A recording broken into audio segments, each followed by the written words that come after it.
Let's do this.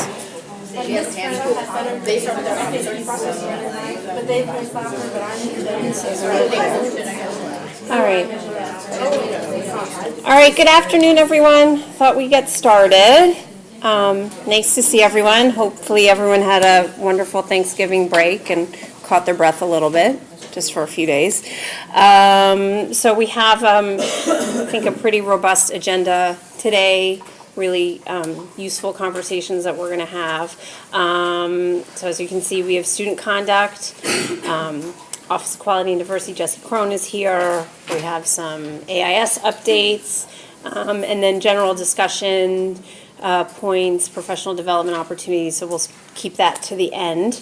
Doesn't look like Melissa is here yet, so I'm going to introduce Jesse Crone from the Office of Quality and Diversity to talk about their office, but specifically Title IX training for grad students, which is an initiative that we are going to be rolling out in the next few days. So I'll hand it over to Jesse. Great, thank you so much. And I know you have a full program, so I will take very limited amount of your time, but I do want you to ask as many questions as you have. I feel like when I go places, people always have something, and you learn by people asking the questions that they were holding back, so please do that. So as Natalie mentioned, we are rolling out Title IX training for our grad students. This is primarily to fill what we saw as a gap in some of our education and outreach programming.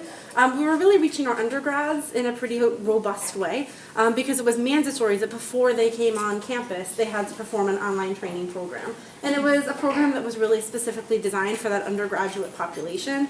So it used a lot of humor. It was very youthful. It focused very much on social interactions between peers. And then on the other side, we have pretty robust training for our faculty and professional staff. You all do the online compliance training every fall. Very high compliance rates there. And that training is, again, geared a little bit differently. Rather than sort of a youthful peer-to-peer approach, it had much more of a, this is your professional development, how do you interact with students, colleagues, kind of feel. So then, left out of that altogether was our graduate student population. And oftentimes our graduate student population are the ones who are really on the front lines working with students as teaching assistants, in labs. And they may know a lot of things about what's going on with the undergrads and the other students that we don't know, that the faculty members may not know. And the question that we got from a lot of grad students was, who can I talk to? Who can I tell? What resources are out there, and they really weren't getting that in any sort of coordinated or thoughtful way. Not that people weren't trying, obviously, but it was just a little bit more patchwork. So that's what we're working together to unroll. Hopefully this week we'll be sending out some communications. We're in the process of getting everyone enrolled in the course right now, and then they will be notified that they're enrolled in the course.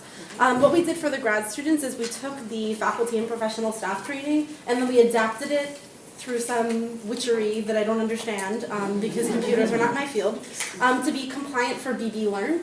So the students can go into Blackboard Learn and complete the same faculty and staff training, and then it has a few additional slides added that say, if as a graduate student you're unsure of what your role is, here's who you can contact. And we're always pointing people back to us and to the grad college because we're in pretty frequent contact anyway, so that if they do have questions about their responsibilities, then they can contact us.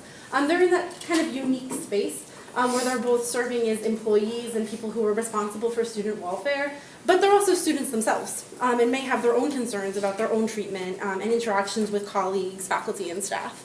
So that's sort of what we're doing. Did I list anything or leave anything out? No, I think that's good. I mean, I think this is our first attempt at this sort of career pathway, the training that we all take as staff members and faculty members.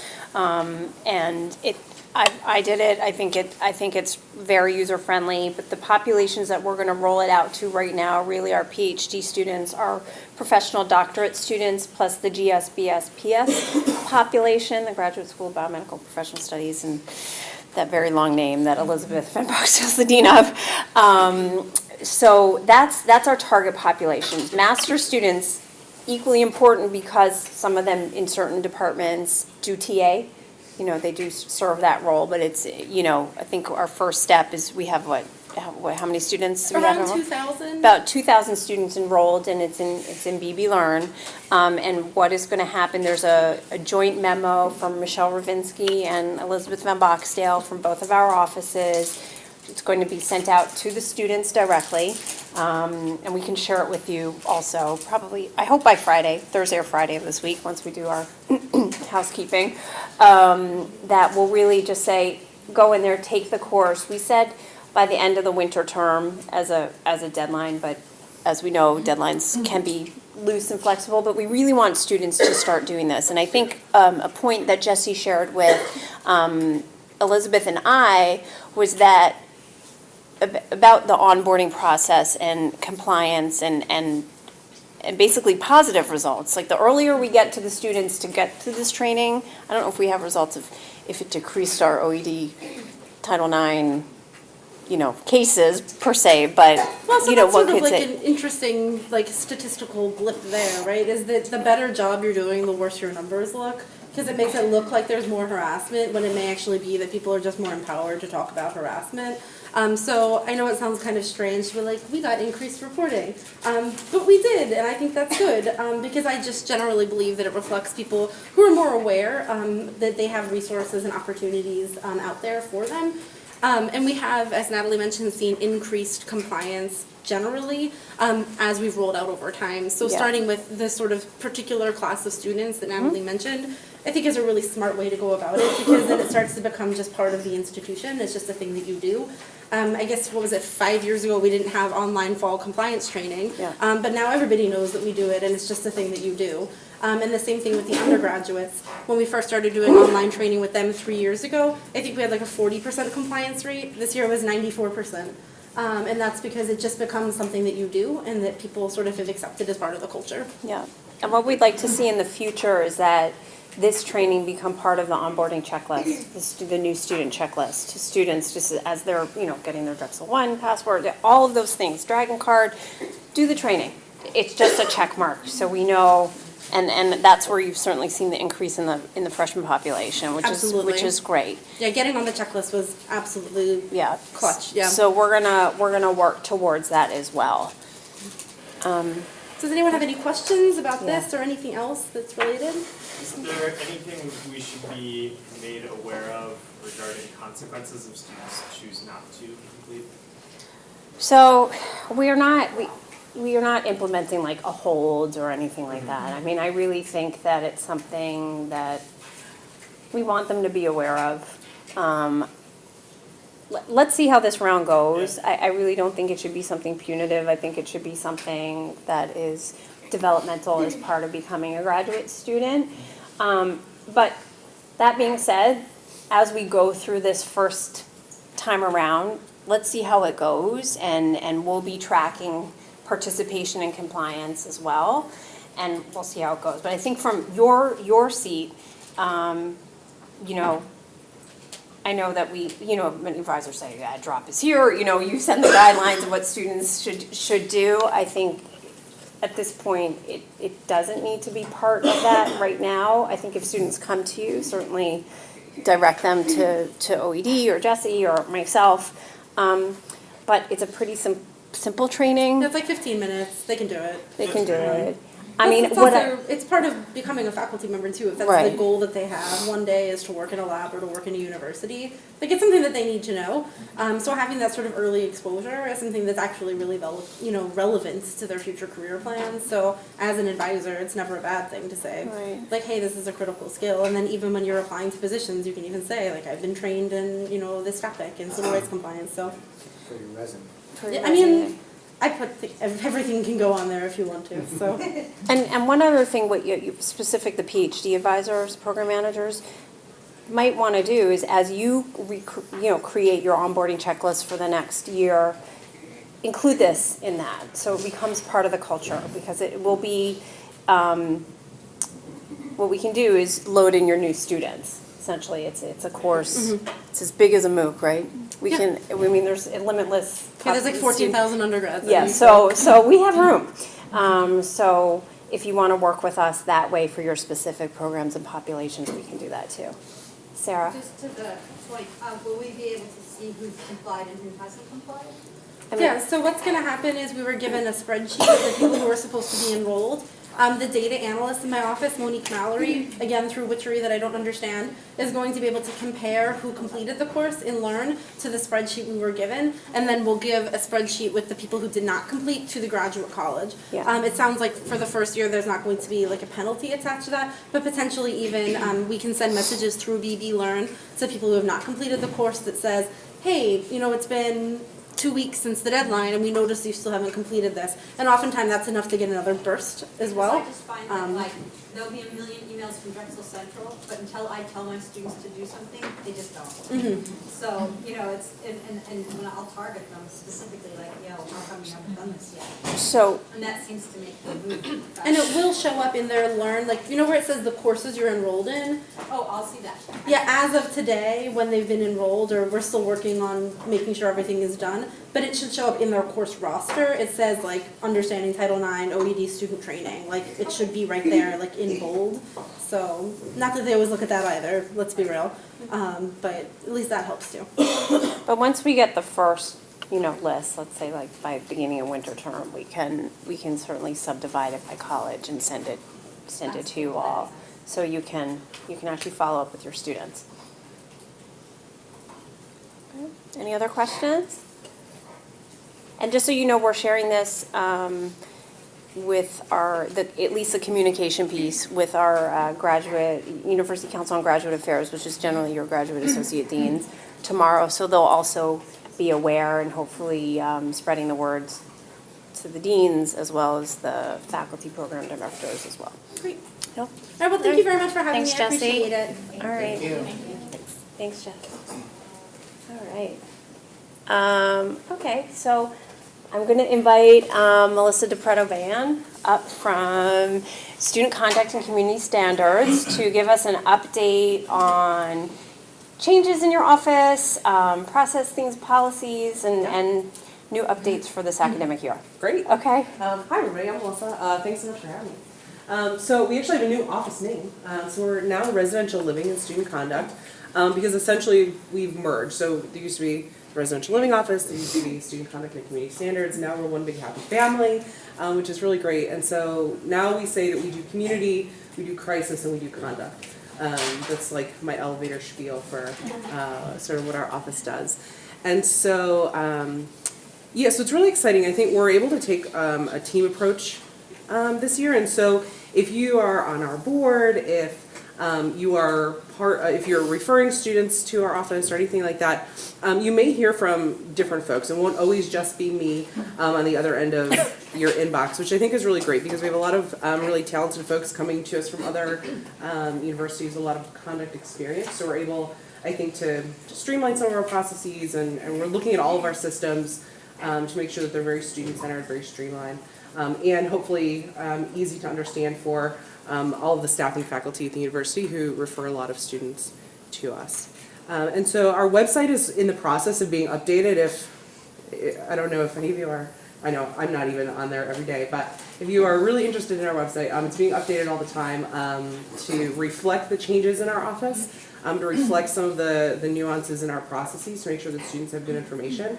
But that's really the best way. If you all have questions, if you're referring students to us, the form is right there, that academic integrity form. I imagine many of you have used it. I'm seeing nodding heads. So that is really the best. That's like great for us. It gives us all the information really quickly. But we're always around, and there's always somebody who can answer questions for you. So if you're having a situation with a student and you're just not sure if it rises to the level of conduct, or if you're unsure about how to have that conversation, we're always happy to consult. So our general inbox is RLSC, Residential Living and Student Conduct. I think if you're used to emailing SCCS, I think that still also will go to the same inbox. That's sort of our catch-all for general inquiries, and certainly if you're referring students for, if they have questions for our office, that's probably the best way, because then there's a whole team of us that will be looking at that email, whereas if you're emailing one individual staff member, if somebody's on vacation, we don't want to delay the communication to the student, especially when it comes to conduct matters.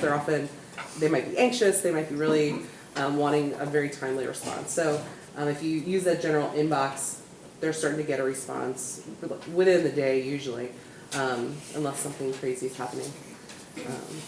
Yeah. So that's the overview of our office and the changes. But was there something specific you wanted me to So touch maybe on? you can just tell us who your staff are, because Oh, there sure. have been so many staffing changes over the Yeah. past few months in your group. You know, who can we have general inquiries, direct students or faculty Sure. members? Also, what do you recommend in empowering our program managers and advisors to encourage their faculty members if they have a suspicion of academic integrity violations? That's one thing that we get a lot in the grad college is, I think there's cheating, or I know there's cheating, but I'm not going to report it. Like Yeah. those kinds of. Oh, sure.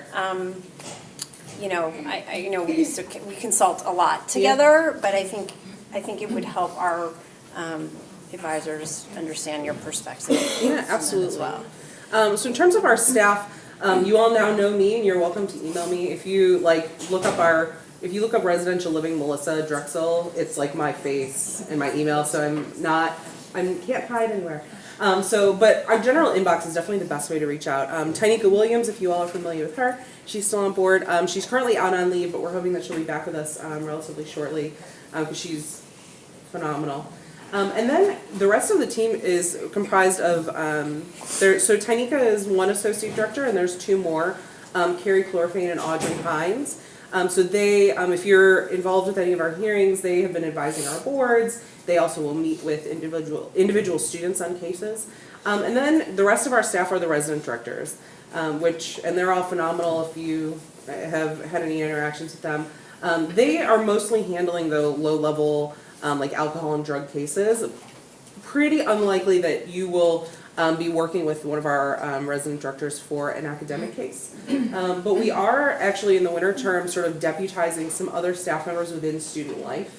And so they may be hearing some of the academic cases as well. So that's exciting for us too. We're sort of expanding our reach. And our hope in that is, one, to sort of even out the workload a little bit. But more importantly, we're making sure that we want student conduct to be a community effort. It shouldn't be something that's punitive. It shouldn't be something that only our office knows and understands. It should be something that as a community we're invested in, holding students accountable and helping them to learn from their mistakes, and helping to somewhat reflect what the real world has in store while being developmental and getting them prepared for that. In terms of sort of our perspective on referrals and addressing academic integrity violations, I think we hear it from staff and faculty a lot, like, oh, I think there's a student issue, but they're so nice, and they, and they're just having a really rough term. So if you're familiar with the academic integrity policy, their first violation, you all sort of have, and the faculty and staff as a whole have a lot more autonomy in terms of how that's addressed. So is that a failing grade? Do they retake it? Are they, and we can certainly help you if you have questions on that. But essentially the first time you report it, we file it for our records, and you all, for the most part, are the ones who address that.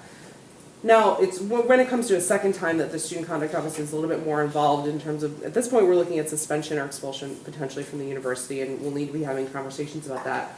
But if we don't know about the first violation, and then we have no way to address the second violation. So if the person's in one class and the faculty member's like, oh, but they're so nice, okay, I just love them to pieces, we'll give them a pass on this. And then they're in another class and the faculty member says, oh, but I know they're having a really rough time at home, all right, I'm giving them a pass. So now that's two issues of academic integrity that we don't even have a record of.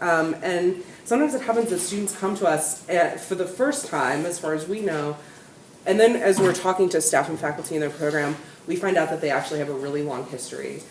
Yet this student is getting credit for these classes, is getting the same opportunities as their peers who are working really hard and not violating our academic integrity policy. And so, I have this same challenge with my residential living staff, who my RAs, who they love their students, they love their residents, and they really don't want to document them because they love them and they know their backstory and they feel really bad for them. For all of you, we want to make sure that you feel empowered to document. And what I tell the RAs is, you're just stating the facts, and then we, as the student conduct arm, can kind of help navigate what happens next in terms of fact-finding, in terms of sanctioning and all of that. But we can't do anything without the facts. And it could be that the student didn't do any sort of cheating, didn't violate any sort of policy. But maybe this is the 6th or 7th time that they've done that. And so it's really important for us to have a record of that. And again, we're available for consultation. So if you're not quite sure, or if you feel like the student really does have, sort of extraneous circumstances happening, give us a call, and we can talk through and sort of figure out, because maybe the student's already on our radar for other things, and maybe it is a little bit more nuanced and we need to navigate that together. So we want to be a resource for you all as much as possible. Yeah. Are there any questions that I can answer for the group? Yes? So in the past, if a student was suspended, for example, we were not notified, so. You were what? We were not. You were not notified. Right? And, sometimes students will come and talk to you and sometimes they won't. And, we end up bombarding them with, emails of what's going on, why you're not registered and other stuff. And did that change? It hasn't changed at this point? Is there a way that we can be notified that student is no longer here or it's going to suspend for Yeah. certain? Okay. Yeah, that's a really good question. We're actually looking at sort of what the process is for suspension overall. Looking at sort of doing a little bit more work on the front end than when the student, if or when the student decides to return, which is what has been happening in the past. In terms of notification, typically I think the associate dean gets an email of every college, sort of across the board. And we're now looking at including the advising leads as well. So we're hoping to be a little bit more transparent in that so that you're not having those awkward conversations or taking time out of your very busy schedule to bug a student who is not coming back. Yeah. Yeah, we're definitely looking at that and trying to be more communicative and streamline some of that. But certainly if there's an issue or there's a specific instance, let me know so that we can fix that. We don't like to make mistakes more than once or at all. But.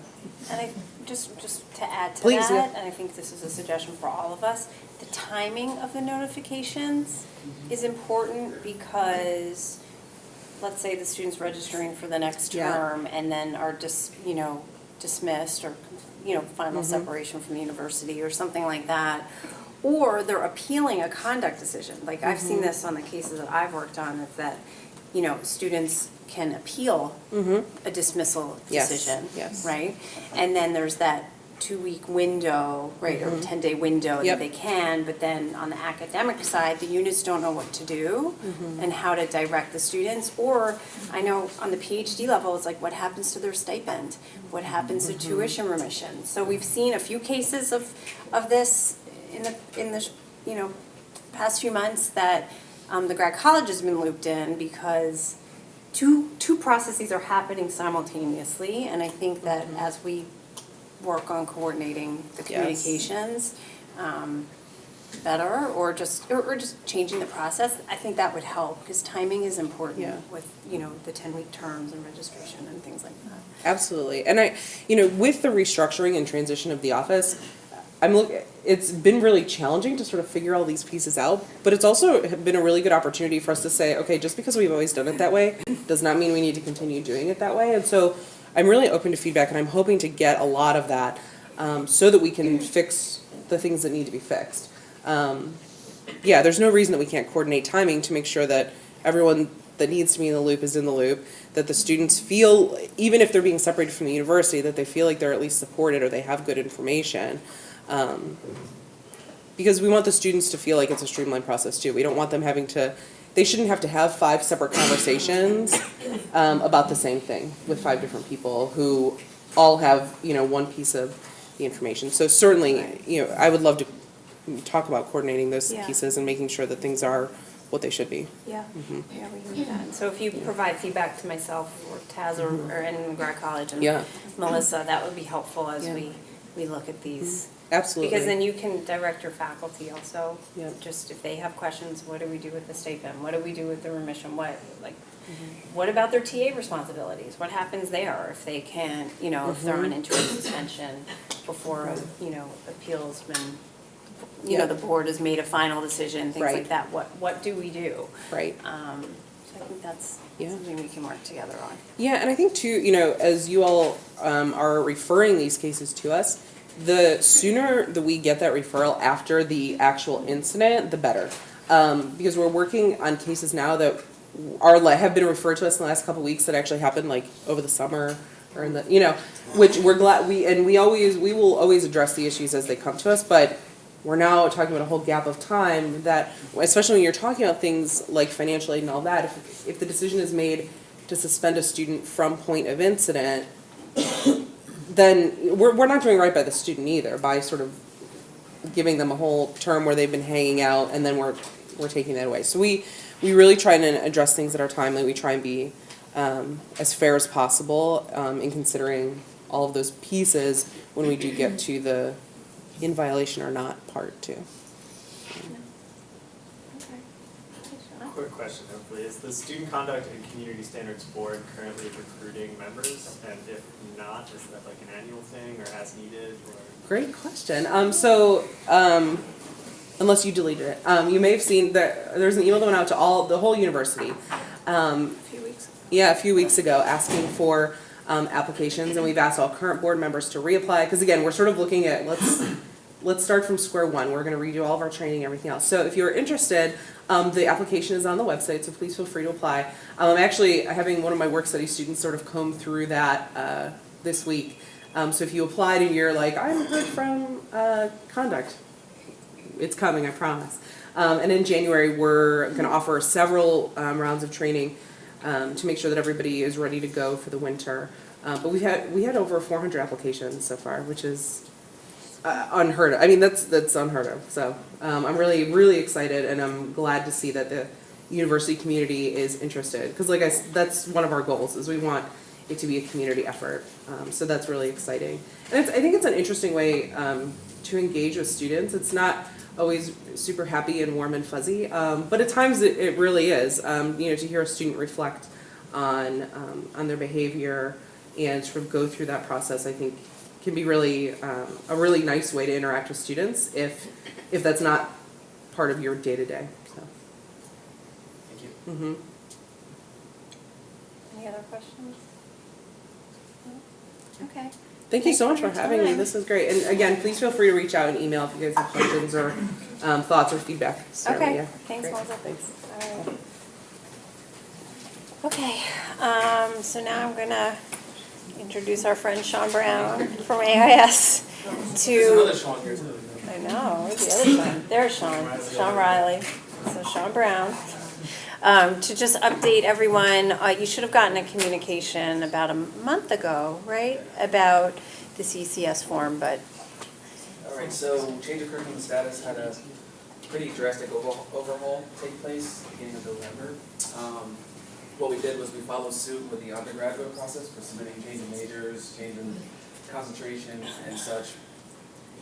For the better, right now, when you go into ABT, you need to have ABT access, and you submit a change of curriculum and status form, no longer does it print out this PDF, right, static kind of document. What it does is it actually initiates a workflow. It emails a student saying that a change has been submitted for them, okay? Then a student can go to Drexel 1, and they can also see that there's an alert at the top of the screen, welcome page, right there when they first log in. They click on that, and then they have a form, two question kind of thing saying, do you accept or reject the change? And when they accept it, it goes to Right Now. And Right Now is a customer relationship management application that we use that we don't want you guys in, because that's another system. But that's the system that the bursar, financial aid, Steinberg office uses to evaluate these changes. So after the student approves this CCS change, it goes to Right Now, all the offices take a look at it.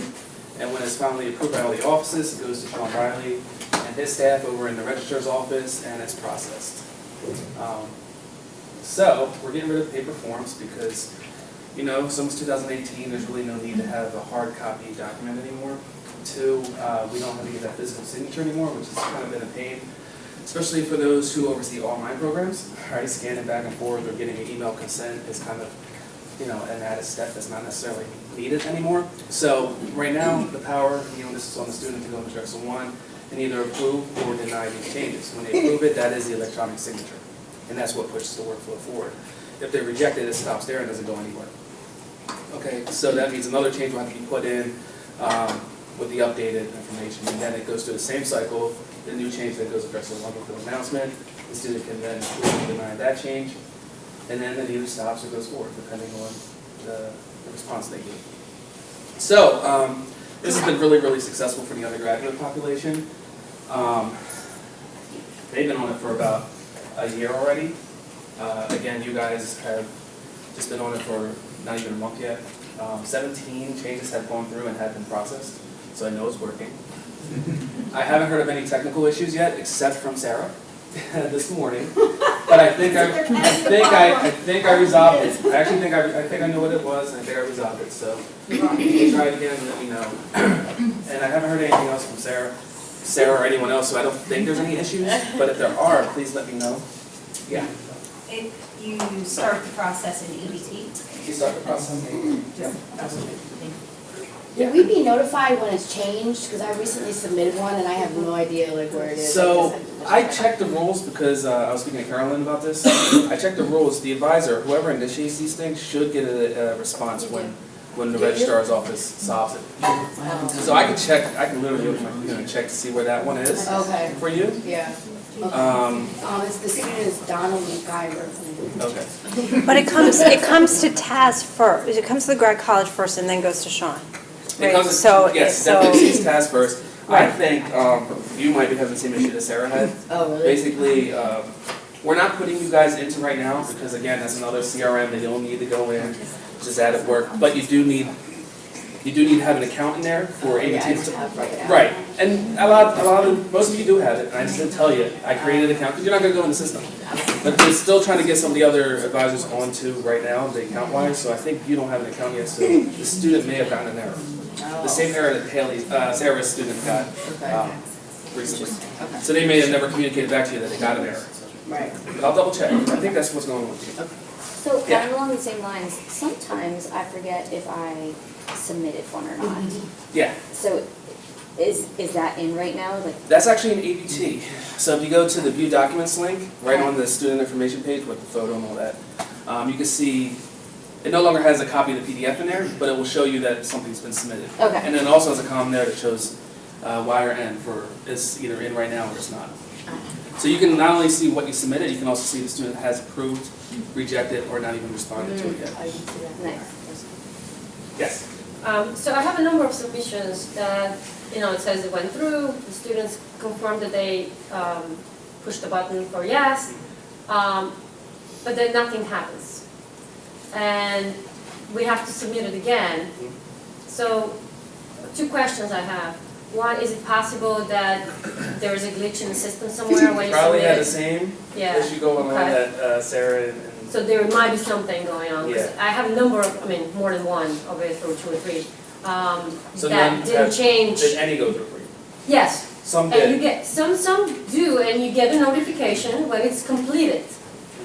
But I don't see a notification if the students approved it or not. You're not gonna get a notification. there. Right, and then the student will come, like, let's say in 3 weeks and say, hey, I'm still showing the system as whatever I was before and nothing's changed. And so I guess the other question I have that might be connected to it, is there a time frame in which the student has to approve it? Or No. it goes back to? No, those, I don't think those the rules, what happens is we rigged it so that basically it's a hold that goes in the student's account, but it doesn't do anything. What it does is it says to the Drexel 1 channel, hey, display this message, the student has this hold. So it shows, all right, you have pending change of curriculum status. But I don't think there's any time limit on it. I don't think the hold releases itself over time. It just stays there. So when a student has a pending request, you can't submit a subsequent request. You can only have one pending CCS at a time. But that's why I understand it, because they said they clicked the first one, but nothing changed, and so we end up submitting a second one, so, yeah, I don't know. I'll have to check. Yeah, See, okay. there's only I'll send you an email. there's only 2 changes that are pending right now. The other 17 have been processed, so I'll have to look into that. Yes? I know I ran into an issue where I wasn't able to choose the current term, that it wasn't going to You be cannot submit a processed. change after add drop period for the current term. It has to be the next term. Okay, so that could be if something hasn't been processed yet, it's not, you Uh, won't see it until next. It depends. Sure, If you, right. if you submit a change, the student approves it, if you submit a change, Mm-hmm. okay, and even the student hasn't approved it yet, but you submitted it prior to the add drop deadline, so fall term, you did a break week or week 1. The student approves it week 3, even though it's after add drop deadline. We honor the date of the original generation, the original submission. So when they approve it, it's still marked the 2017 1.5 or 1.1, and it makes its way through right now, and it's passed to the current term. But after week 1, after the add drop deadline, you cannot even choose the current term in ABT, Yeah. and that's by design. That's intentional. Yes, Patty. So we're with the College of Medicine Yeah. graduate school, and we're doing ours too, and they're going to TAS. Yours don't go to TAS, but they do Okay. go through right now. Okay.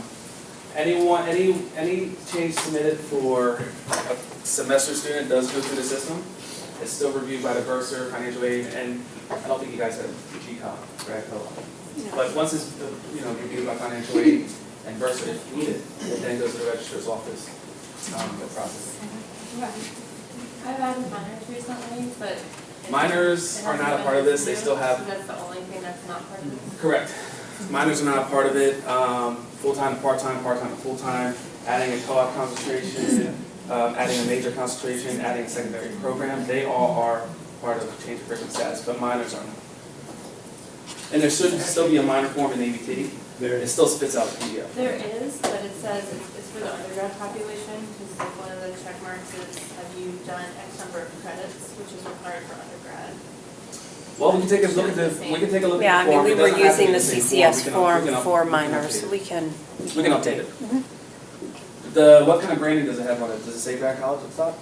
That form, do you remember? It probably just says All right, I'll take a Drexel look. Central. And then District there's Central. policies for undergrad.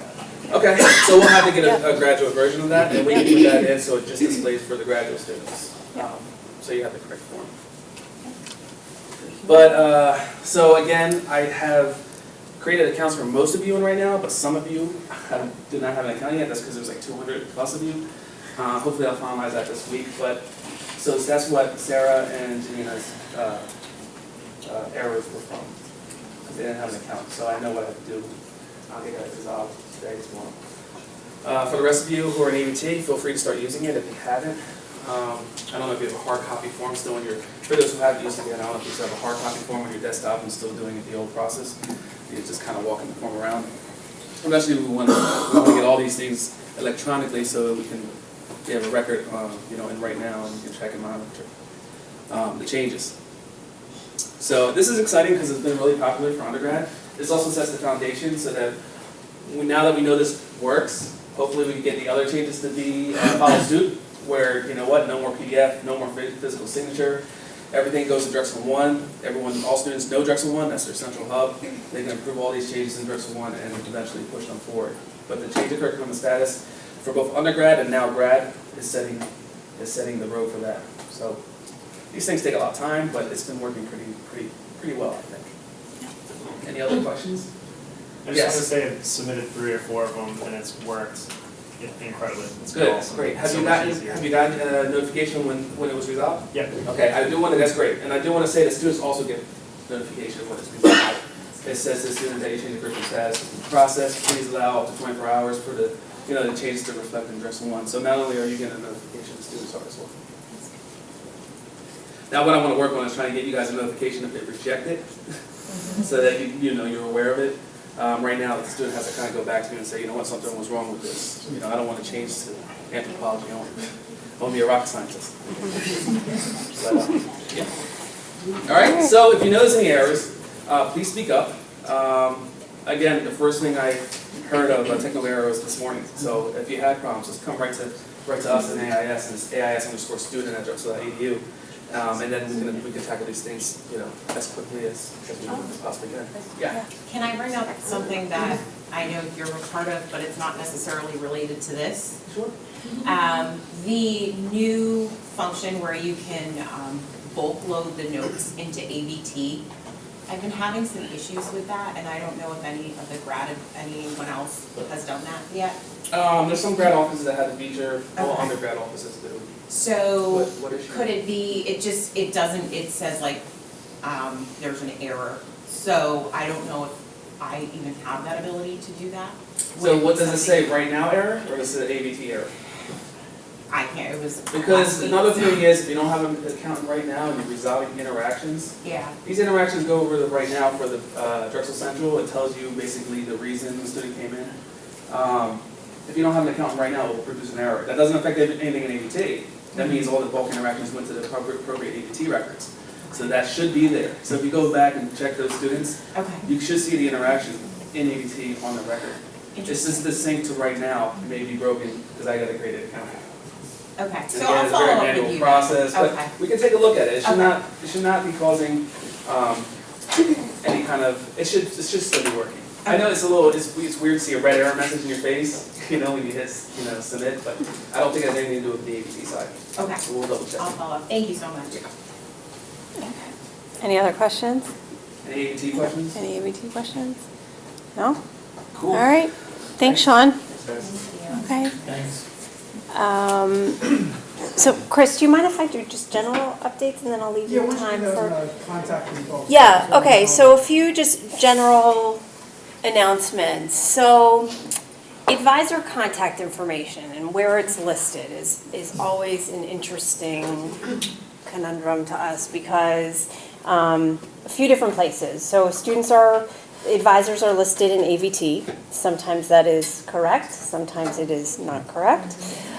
So those kinds of changes, so we all, there's plenty of changes going on in our units and I think it's important that we make sure those updates get to AIS, right? It used to go to Harry. I do all those too. Oh, so Sean, send updates to Sean. And I'll make those changes. All right. The graduate advisor assignments are Yes. becoming more accurate, more people are Right. catching on that they're Right. not correct. Right. And I have been fixing them as I'm notified. Right, I mean, I'm not auditing the. right. But once they're correct in Banner, they'll be correct in EBT, they'll be correct in degree works, everywhere. right? Okay. So, Great. So on the flip side, we want to talk about the student being able to access contact information. So up in the grad college, we get lots of phone calls, mainly from master's students, I would say. I don't know who my advisor is. And for us, it's like, really? So, so we're trying to work on efficiencies that advisor listings, whether it's a faculty or program manager or staff advisor, is listed accurately. And there is a project that was just rolled out on the undergraduate side that in the Drexel One student portal, Sean, again, it's called your success team, right? So there's a little box on their homepage that says success team and it would list. so the student success team, we always listed undergrad advisor information in Drexel One for students. That was done for like at least 3 years. Students love it, right?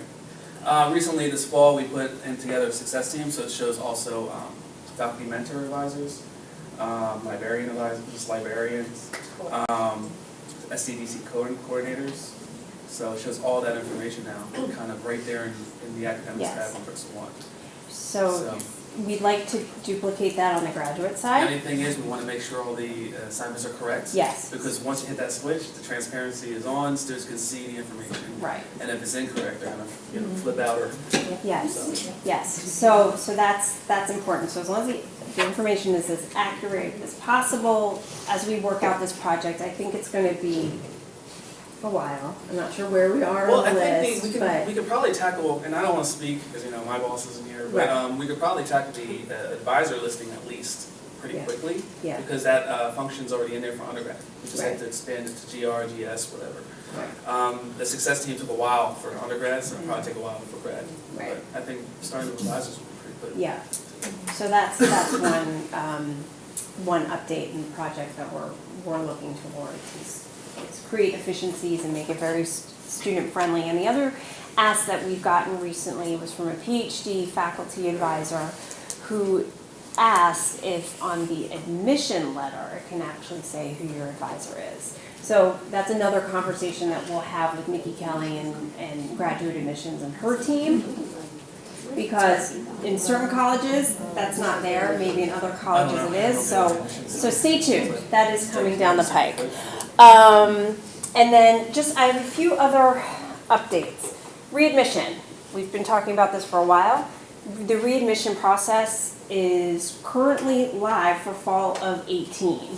So if you have students who are on a leave of absence or inquiring to be readmitted for fall of 18, you can direct them to the Drexel Central website and readmission. There's step-by-step instructions on how that application process is going to work. Which is nice because it's going to pull, I guess, all of our offices out of the process, and it's going to be a student-driven process through admissions. So that is live. So if you have any, current inquiries about it, just direct them to fall of 18. So anyway, so I have one student who only takes one course per year. He has to go through this every year. Is there any way to code him different? I mean, I've had some conversations with Joseph about this, so he doesn't have to go through this process every year. Takes one course once a year, just because. Yes, he's gonna be here forever. I think we have to have a separate conference. Okay. I don't know, Sean Riley's here, but I don't think that we can solve this right now. Yeah, I mean, that would be, I'll follow I mean, up with you. your We're getting to population that. has that possibility. I Right. mean, you're not the only college that would have that, but Right. that is a good question. But I don't I'll know. follow up. But we can have a follow-up conversation. The other announcement is that the Provost Blake sent out an email regarding an advising meeting and reception. Have you guys all received that? Okay, good. So just a reminder, it's Friday, December 8th at 2:30 in the AJ Drexel Conference Room. We want to make sure that you all got the notification and you're welcome to join Provost Blake. Okay. All right, and then I'm going to turn it over to Chris Lanes, who directs strategic projects in the Grad College, to talk about professional development opportunities for grad advisors. Good afternoon, everyone. Thank you, Natalie. As she said, my name is Christopher Lanes. I've met quite a few of you, but perhaps not all of you. I've been with the Grad College now for, I think, about 2 years. Almost 2 years, I can't believe it. So one of the major roles that we see at the Graduate College is supporting you, the program managers and the advisors, because you're the boots on the ground, you're the people who are facing the students. With things being perhaps, say, a little bit tight at the university, we realize that, at least in the college that I'm from, maybe professional development, which we would like to deliver to you, maybe isn't as forthcoming, things get cut. The Graduate College is prepared to put some resources behind it, specifically for this group, to provide some professional development activities for you. Okay? We don't know what you need. We don't know what you want. So I would like to take a little bit of time, maybe have some small group discussions, if you don't mind. What sorts of things would help you do your job? What sorts of things would help you with advising students, with mentoring, with, some of you might be involved in outreach for enrolling students, recruitment efforts, alumni work. What sorts of things might help you? We can talk about maybe bringing in some professional speakers to talk to you about particular areas. There's certainly resources on campus which you can always organize, but there's other things we can do which might require a little bit of resources which might be helpful to you. Leadership training. What other kind of development would help you in your capacity? Does this sound like something that would be welcome? I'm seeing a lot of blank faces, so I'm not... It'd be nice to be able to, for all colleges to have enough funding to send more advisors to NACADA things. NACADA. Yeah. So, Because that's that's like, excellent example. that's where we're all talking, that's where all the good stuff is That's an happening. excellent example. There's that one I had in my mind, like, Sarah and I have been to Education USA a couple of times, and we find that really helpful. So we're at the general discussion part, so I think you've all eaten, but if you wouldn't mind, like, turn to your neighbors. Take just a couple of minutes and talk about what are the problems you're facing, what are the sorts of things that we might be able to provide for this group that would be really helpful to you. And we'll see what we can do. And at the end of like a few minutes, I'll just ask for you to give me some ideas. I'll write that down. If you think of anything else after this, send us emails and we'll do what we can. Yes? I have one addition just about NACADA. Yeah. So that there was an ask, I think from Bevan this year, about NACADA memberships and how on the undergraduate side, memberships are covered. So we had an ask to EMSS to include graduate advisors in that opportunity as well, because that is a resource thing that perhaps EMSS could assist with. So if that is something that your college is interested in, send us this list with the feedback that you're sending to Chris, and we can include that in the ask. Yes. It's not travel, it's membership. I came from an undergraduate role as well, and the other thing that they do is have webinars. So I think if we were all invited to those webinars as well, they're just held on the university.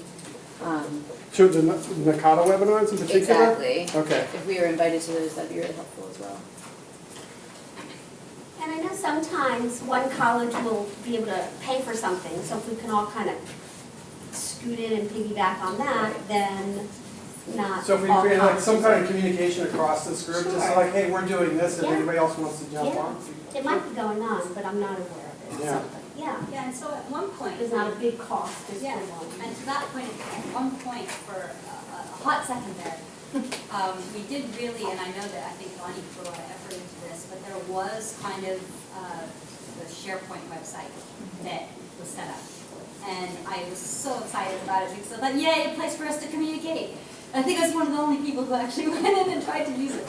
But those are just fantastic. And now in 365, there's opportunities for us as larger scale groups to have access to one another and share insights, etc., or even just process difficulties and stuff like that. It would just be sort of a matter of utilizing the space.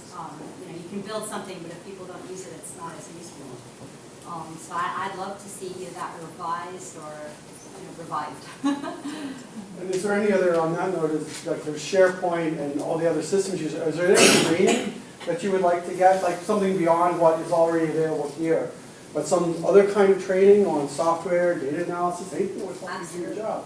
What sorts of things would be useful to you? Please. Yes. I know with Tableau, the training that has been done in my experiences has been on a case-by-case basis. Just the Tableau training will be done with like 1 or 2 people individually, but if we could organize a group training, that's pretty great. Because I get data requests all the time, and that just makes it like a 10-second thing instead of the 2 minutes. Yes. I believe before the fall term starts, the undergrad advisors also have like a retreat, or either a half day or a day.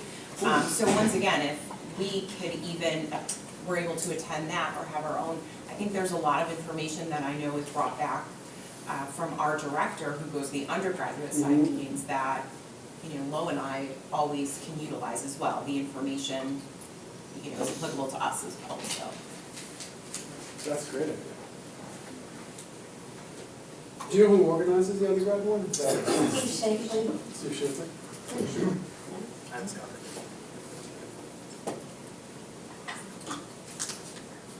Well, that's really all I have. And if you want to keep talking and give me ideas before you walk out, that's great. My email is cal38 at drexel.edu. cal38. All right. So, thank you very much. Thank you. So, thank you, Chris. Does anyone have any additional questions before we finish the meeting or updates or? Guess not. All right. All right. Well, thanks for coming. We will see you in January. Can you believe it? Have a good break. Happy holidays.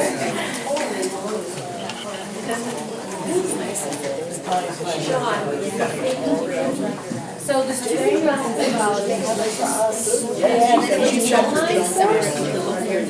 We're not.